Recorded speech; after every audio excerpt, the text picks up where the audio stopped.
السلام علیکم و رحمت الله و برکاته. بله گوش میکنم.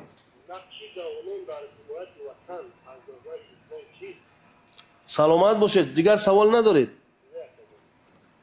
رحمت ما در پاسخ با شما هستیم. این برادر عزیزمان با همین موضوعی که ما و شما داریم، البته بعضیا دنبال میکنن، سوالی با موارد کردن، میگن نقش جوانان در حمایه وطن چی باید باشد؟ شما ببینید همگی میدانیم و تعلیمات ادبیات تاریخ بر ما یاد داد که نیرو و قوت آینده بقای امت این جوانان هستند.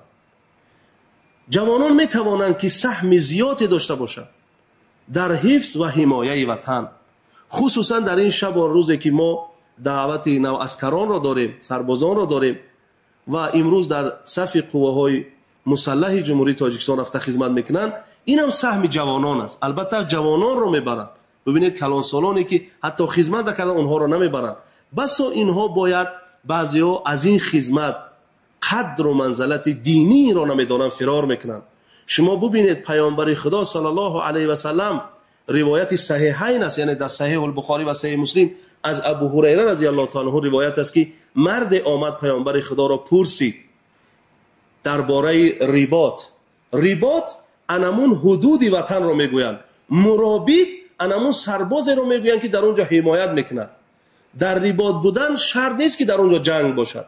علما شرط نمیدونن که در اونجا جنگ باشد، شاید سالها در اونجا جنگ نشود، اما در اونجا بودن حدیث های زیاد دارد.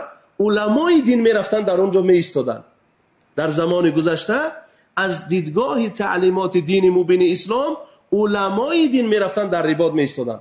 اون مرد وقتی پیغمبر را درباره ریباط میپرسد، پیامبر صلی الله علیه و میگوید که آیا تو در مسجد قومت رفته تصلی ولم تفرط، یعنی میتونی نماز بخوانی و هرگز مانده نشوی، تصوم ولم تفطر، و روزه بگیری هرگز روزه را نشکنی.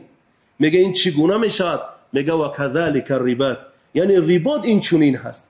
یک انسان یک روزه در اون حدود وطن این جوانان ما میران میستن که سهم بزرگشان در اونجا هست، اینا میتوانند که در نامه اعمالشان طبق روایت صحیح یک ساله نماز و یک ساله روزه از را بنویسند.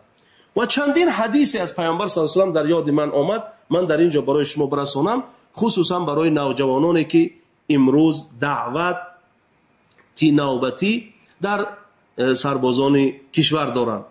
شما ببینید پیامبر صلی الله علیه و سلم میگه کل عمل ابن آدم ینقطع، یعنی به مردن فرزند آدم همه اعمالش بند میشد، الا الرباط، مگر اینکه ایستادن و حفاظت کردن در مرز و بوم کشور، در حدود وطن.